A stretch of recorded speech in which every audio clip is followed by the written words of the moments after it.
Warga menyayangkan polisi yang membawa senjata laras panjang saat mengamankan panggung hiburan hingga menimbulkan korban jiwa. Peristiwa tersebut terjadi saat acara bersih Telaga Tekik di Padukuhan Wuni, Kelurahan Ngelindur, Giri Subo, Gunung Kidul di Yogyakarta pada Minggu 14 Mei 2023 malam. Akibatnya seorang warga bernama Aldi Aprianto berusia 19 tahun tewas dengan luka di leher bagian bawah tembus hingga dada bawah. Hal tersebut diungkapkan Duku Wuni David Nurfianto 24 tahun saat ditemui di rumah duka Padukuhan Wuni RT 23 RW 7 pada Senin 15 Mei kemarin. Menurutnya acara tersebut tak terlalu besar. Ia merasa heran mengapa ada aparat yang membawa senjata laras panjang. Dikatakannya saat itu dirinya berada di lokasi dan berada di atas panggung. Meski ada kericuhan, korban saat itu hanya duduk diam.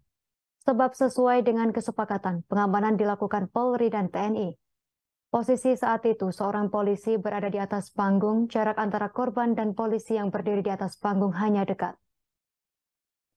Namun tiba-tiba saja terjadi suara letusan. Korban terkapar dengan darah yang mengucur deras. Aldi merupakan anak kedua dari 3 bersaudara pasangan Ngatio 56 tahun dan Sutarmi 50 tahun. Mendiang sempat dibawa ke puskesmas menggunakan ambulans diteruskan ke Rumah Sakit Umum Daerah Wonosari. Korban akhirnya meninggal dunia saat dibawa ke rumah sakit. Warga pun segera mengamankan polisi yang diduga menembak warga tersebut. Setelah itu warga juga mendatangi Mapolsek Giri Subo untuk meminta kejelasan kasus ini. David berharap kasus ini diusut tuntas oleh pihak kepolisian. Salah seorang warga, Dery Saputra, mengatakan pihaknya juga menyayangkan adanya penggunaan senjata saat mengamankan musik tingkat padukuhan. Kapolres Gunung Kidul AKBP Edi Bagus Sumantri yang berada di rumah duka mengaku belum bisa memberikan keterangan.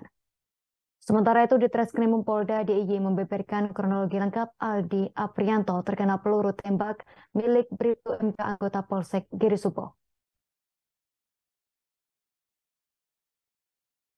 Jadi keributan di antara para penonton sehingga tersangka naik ke atas panggung dengan tujuan untuk menengahi atau melerai sehingga tidak terjadi keributan lebih lanjut.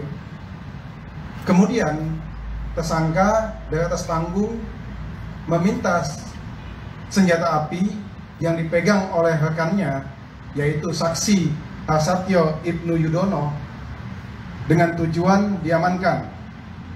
Dikarenakan yang membawa senjata masih junior daripada tersangka, dan kemudian senjata tersebut diberikan kepada tersangka dan sambil menjelaskan bahwasanya dengan kode bahwasanya posisi senjata dalam keadaan terisi, dan kemudian tersangka menganggukkan kepala tanda mengerti bahwasanya senjata tersebut dalam keadaan terisi, dan kemudian senjata tersebut disandangkan oleh tersangka dengan laras menghadap ke bawah, namun tidak dilakukan pengecekan dan tidak mengunci senjata tersebut. Kemudian pada saat tersangka menunduk untuk menegur salah satu penonton, tanpa sengaja senjata api tersebut meletus dan mengenai korban sehingga mengakibatkan korban meninggal dunia. Terima kasih sudah nonton. Jangan lupa like, subscribe, dan share ya.